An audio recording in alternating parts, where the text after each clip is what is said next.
السلام عليكم. هذه تابعه لقناه خاله خالتي. اليوم درت لكم خل التفاح. نقول لكم كيفاش ديروه.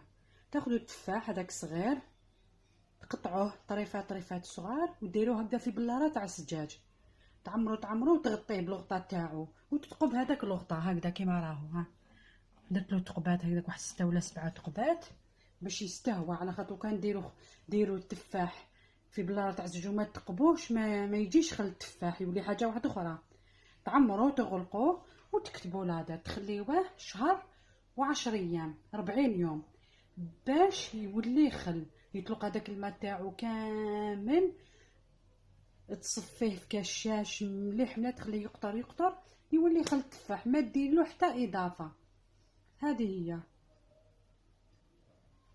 كما راكم تشوفوا. ها انا كتبت في الورقه لا دات تاع اليوم ولا دات تاع 40 شهر، اون فوا شهر و10 ايام، ودرت الغطاء تاعو وثقبتوها تقابي ها، وكتبت هكذا لصقتو كامل بالسكوتش باش ما تروحليش الكتبه. ونديروه تحت الشميني هكذا في جهه تكون شويه مظلامه، تحت البوطاجي نحطوه في مضرب يكون شويه مظلام باش يطلق هذاك الماء تاعو. هذه هي.